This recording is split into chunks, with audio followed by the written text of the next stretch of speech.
Mom, listen. I've divorced Robert, and I'm currently staying at a hotel, but I'll be bringing Linda over to your place. When I was too perplexed to say anything, my daughter Susan quickly hung up the phone. I'm home. A few days later, Susan arrived, dragging a large suitcase while her daughter Linda had a travel backpack on. Both of them kicked off their shoes and entered the house. Mom, is my room available? She said as she walked into the living room. Susan looked puzzled. When she saw Mary, her brother's wife, among the welcoming family, she clicked her tongue slightly. Why are you here? But before she could dwell on that question, James cut in. The two of them are living together now. It makes sense for her to be here. Upon hearing this, Susan's mood soured. What are you doing relaxing in my house as if it's yours? Ridiculous. Someone who just spends money living with us? We're going to live here now, and it's cramped with you around. Don't let your dropout stupidity rub off on the kids. Get out. Mary froze, her smile fading. It was clear that Susan looked down on and disliked Mary. Susan gestured for her to leave. This behavior angered everyone further, heating up the arguments between James and John. However, it was Mary who spoke up. Understood. If Susan says so, I'll leave soon. Just give me some time. Hearing this, Susan smiled satisfactorily. See, you're reasonable. People like you don't belong in this house. Mary bowed her head and slowly walked out of the living room. I hurried after Mary, trying to stop her by grabbing her arm. But no matter how much I said, there's no need for you to leave. Mary wouldn't listen and started packing her bags. It was unfair for Mary, who had done nothing wrong. While Mary was packing, I came up with an idea. Well then, if that's how it is. I whispered something secretly to Mary. My name is Karen. I'm a housewife about to turn 55, living a fulfilling life with my husband James and my son and his wife. My son John got married last spring and held the ceremony. Mary is a wonderful person, always cheerful with a bright smile, and has a pleasant personality. She's petite with long flowing hair. Initially, they lived separately, but when John's job location changed, moving in with us became more practical since it was closer to his workplace. We've been living together for about 6 months. When they first suggested moving in, neither James nor I opposed, but I was worried about how Mary would take it. After all, I'm her mother-in-law, and she might not be keen on the idea. I worried about this until they moved in. One night, James said, Aren't you worrying too much? Mary isn't like that. Really? Mary is skilled at sewing, right? John mentioned that. And you like knitting, so you'll probably get along. James optimistically said this and sipped the coffee he made. Indeed, having common interests might help us bond faster, so I looked forward to their moving day. On the day they arrived, John was off work, and they came with a moving truck. We're here to cause trouble. Oh, this is for you. As soon as she arrived, Mary handed over a package of sweets.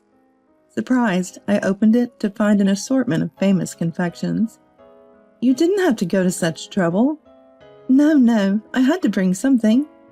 We'll be inconveniencing you. Inconvenience? Not at all. The house is small, but please make yourself at home. Thank you. After that day, we were both a bit stiff and nervous for about a week. But as we talked about knitting, we warmed up to each other. Mary got excited talking about the local craft store. The conversations about the satisfaction of completing a project were endless. Mary learned to sew in elementary school. She had no relatives and came from a children's home, where the staff noticed her dexterity and taught her sewing. Starting with button sewing, Mary gradually learned to enjoy making things like children's aprons and small etiquette pouches. Over time, she became capable of making almost anything, including clothes and tote bags as an adult. I started to enjoy making things, And now I can make just about anything, from clothes to tote bags," she said with a smile, looking vibrant and somehow making me feel more energetic and a bit younger. Mary was also incredibly thoughtful. Once she found out that James liked to have coffee after dinner. She started making it for him every night. She also took care of the garden, cleaned the storage shed, and tidied up around the water fixtures. James cherished Mary, as if she were his own daughter. The only thing that bothered me was when Mary put herself down for being a dropout when we were alone. She couldn't afford to go to high school and had to start working right after middle school. I encouraged her, saying, "It's okay." But I wasn't sure if that really cleared her worries. Mary probably felt insecure about it because Susan, her sister-in-law, teased her. Susan, John's older sister by 3 years, had a mean streak that no amount of scolding could fix. Susan went to college and got a job at a major bank. She would go to dinner parties with friends and acquaintances, targeting wealthy men to date or break up with. It seemed like her relationships often soured, probably because her personality was difficult to deal with. I worried no one would marry her if she didn't change. But that worry was unnecessary when she introduced her fiancé a few years ago. He came from a family of doctors, and now worked in internal medicine at a large hospital. James and I thought we wouldn't be troubled by her anymore. But even after that, she would say things like, "My brother is so presumptuous," about John. At family gatherings with Mary, Susan always had complaints. "Is this girl John's wife? She looks so plain." "Susan, don't be rude." I would chide her, but Susan never changed her attitude. Even when James and I said, "Think of us As your real family. Susan laughed mockingly. "Seriously, Dad, Mom? A stupid family like this is impossible." I still remember her mocking laughter. "Hey, Dad, Mom, are you serious? I can't deal with this stupid family." I still remember the sound of her laughing in ridicule. Susan kept calling, bragging about going on an overseas trip, and eating gourmet food, and getting a designer bag as a gift, showing off her wealth. There's a child named Linda, my granddaughter, who also tends to brag. I thought it might be better to correct this bragging habit, but whenever I tried, "Don't meddle in our parenting," she would snap, leaving me helpless. Susan was a troublesome daughter. One sunny autumn day, accustomed to life with John and the others, I got a call from Susan. Another boast, I suppose. I'm so tired of it. Muttering in annoyance, I answered the phone, only to hear Susan crying. "Mom, listen, I got divorced. I'm staying at a hotel right now, and I'm coming over with Linda." But please, bye." Before I could say anything, Susan hung up. Despite her request, there was no room available, leaving me wondering where to welcome them.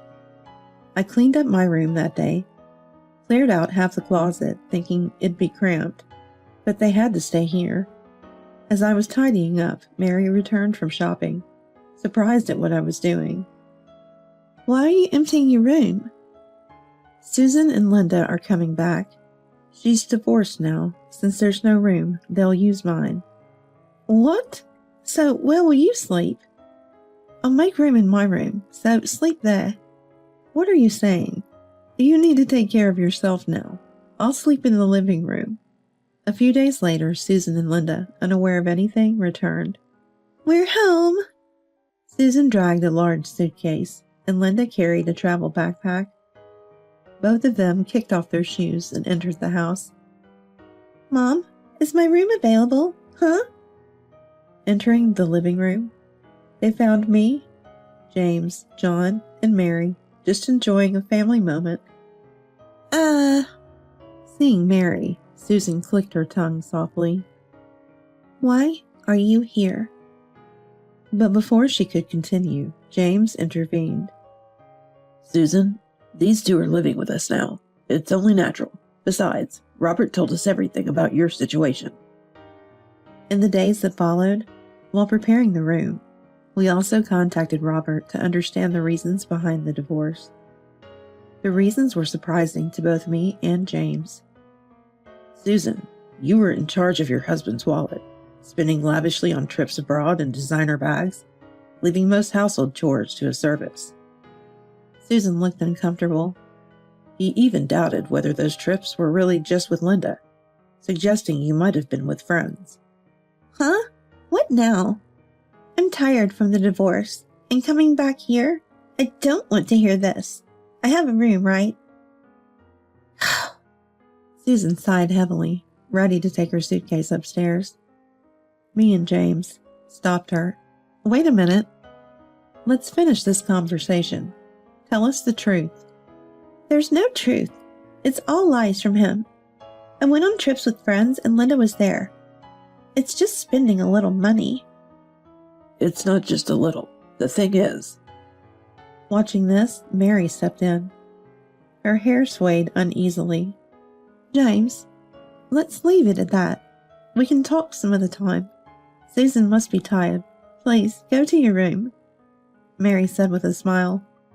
Knowing Susan didn't think highly of her, preferring to avoid any involvement, but chose to diffuse the situation, touching my heart with her magnanimity. Yet Susan's face grew even more distressed. What, making yourself at home? Living with someone who squanders money? Now that we're here, it's cramped because of you.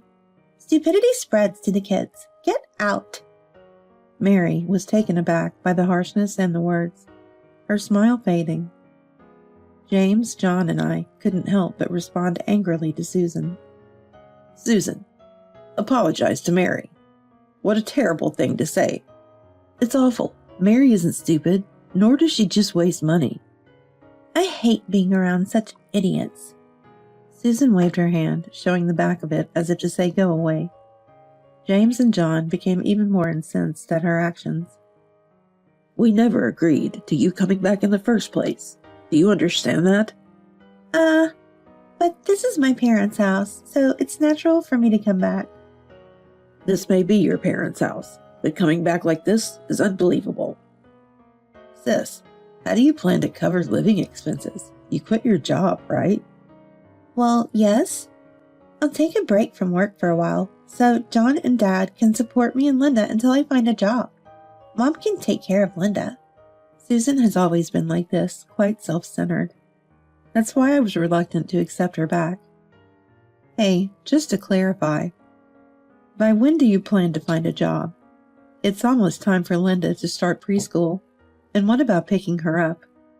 How am I supposed to know when I'll find a job? And Mom, you will pick Linda up once I start working, right? That's much better than using Mary. We can't just do that on request. Susan seems determined to stay here and have us look after her and Linda.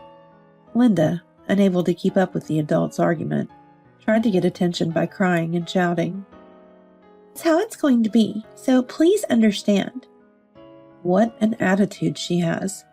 Everyone was stunned by her. It felt like time stopped for a moment.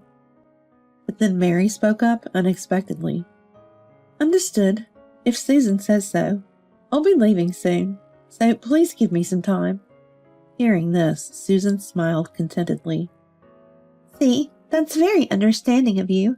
You realized you're a nuisance in this house. Mary bowed her head and slowly left the living room. I rushed to stop Mary, grabbing her arm. But no matter how much I said, there's no need for you to leave. Mary wouldn't listen and started packing her things. I felt sad, wondering if there was anything I could do. It wasn't fair for Mary, who had done nothing wrong. While Mary was packing, I suddenly came up with an idea.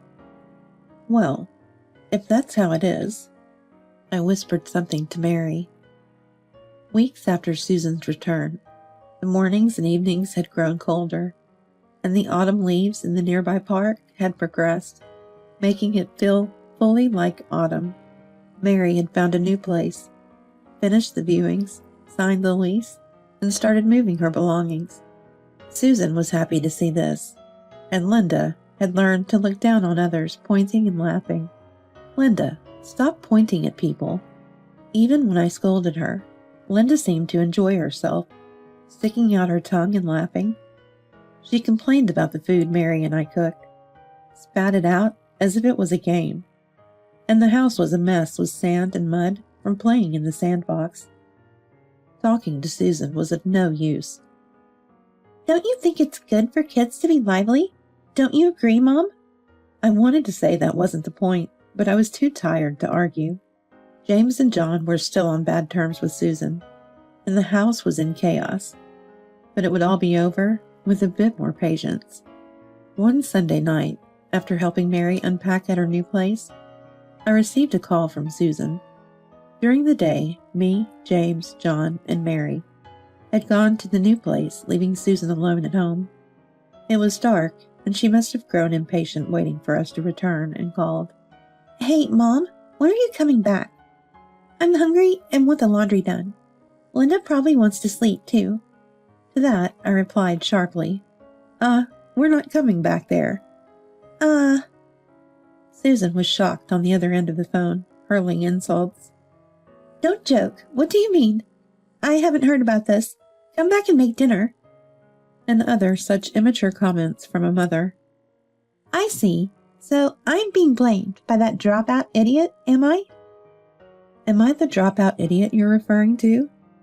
Why does it turn out this way? Didn't you say the dropout idiot was Mary?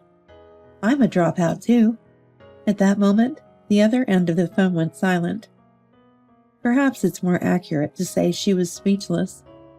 Because you said you couldn't stand being with the dropout, right? Well, Dad and I are dropouts too. We've decided to move out as well. After a few seconds of silence, Susan started to make excuses hastily. I never said anything like that. Besides, you'll miss Linda if you don't come back, right? It doesn't matter what your and Dad's educational backgrounds are. Please come back. I don't want to be with a daughter who judges people by their education alone. Linda has been left with her father, so there's no need to worry. Linda? Why? We had taken Linda out shopping and handed her over to Robert on the way. He had wanted to take custody when he brought up divorce, but it seems Susan had taken and hidden her before any proper discussion. That's why we didn't immediately return home and stayed in a hotel for a while, keeping away from Susan and her family. Give Linda back. You hardly disciplined Linda and left her mostly to her own devices. That's not parenting.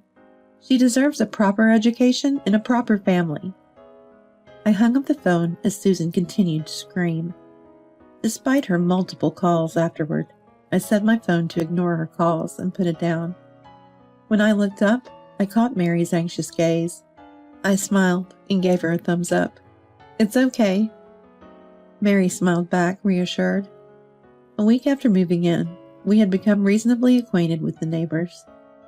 Mary and I spent our days in our slightly larger new house, cleaning, cooking, and dedicating time to our hobbies of sewing and knitting. The reasons for moving here included the presence of a craft store nearby and a sewing and knitting club that met several times a month. When we first attended, both the instructors and the students were welcoming and kind. One afternoon, I suggested to Mary, I'm thinking of setting up a booth at the handmade market in the neighboring town this year. How about joining me? Mary modestly said, I don't have to participate. But with encouragement from our club friends, she decided to. Now we are preparing items for the market. Afterwards, Susan, who had been sitting in the parental home for a while, moved to a rundown apartment 1 or 2 months later. The house was actually rented, with quite a high monthly rent. Of course, the rent and utilities were priced for a family, and Susan had been relying on James and John's earnings, so she probably didn't have enough money to cover these expenses. She inevitably had to move to an apartment to live on her own.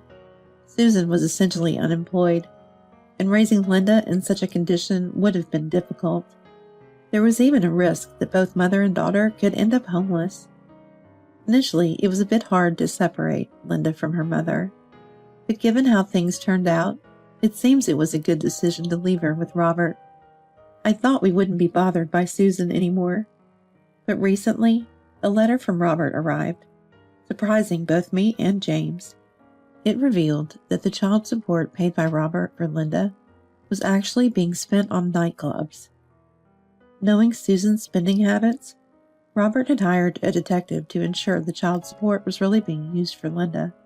Reading that letter, I recalled how Susan would sometimes leave the house after returning to the parental home. For job hunting, Or, to dine out with friends. and sometimes not return until morning.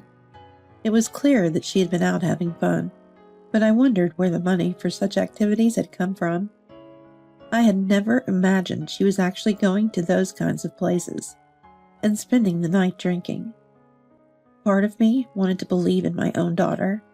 The letter continued, stating that after learning the truth, Robert intended to sue Susan for damages. From the date, it seemed that payments had already started. I hadn't heard anything from Susan, but even if I did, I couldn't sympathize or lend her any money. Due to Susan making such significant payments, Linda's custody was considered difficult for her and was transferred to Robert. I felt a bit relieved, thinking that in a doctor's family, she would be properly educated and disciplined. Above all, my impression of Robert was that he was a very gentle young man who loved children. Though I hardly see Linda now, she must be living without any discomfort. While thinking about how to reply to the letter, just as my pen stopped moving, Mary brought in some coffee. Karen, I've made some coffee. Oh, thank you so much. As I sipped the warm coffee, more thoughts about the letter came to mind, and I smiled a little. What's up? I was thinking about what to write next. I wrote about how the four of us are living happily together, not in contact with Susan, among other things, but there's one more thing I need to write about. That is, about the baby in Mary's belly. When we thought everything had settled down after the move, Mary's health took a turn, and a hospital visit revealed she was pregnant. She was about 3 months along, and her belly is starting to show a little. Though we don't yet know the gender, the thought of a new family member brings us indescribable joy. Mary is enthusiastic. I'll make clothes for the baby. And I'm planning to knit hats and socks. I included that in my letter. Please take care not to overdo it. Take good care of yourself. Mary, looking down and stroking her belly, said, I wonder if I can be a good mother. I've thought the same thing, but it'll be fine. The baby in your belly will grow and be born healthy. They'll wear the clothes you make, so don't worry. I reassured her gently, as if speaking to my own daughter. Yeah, you're right. Mary nodded slowly, shedding quiet tears, but I pretended not to see. The handmade market is approaching fast. The theme for the market is Christmas gifts. We've already received the most irreplaceable and wonderful gift of all.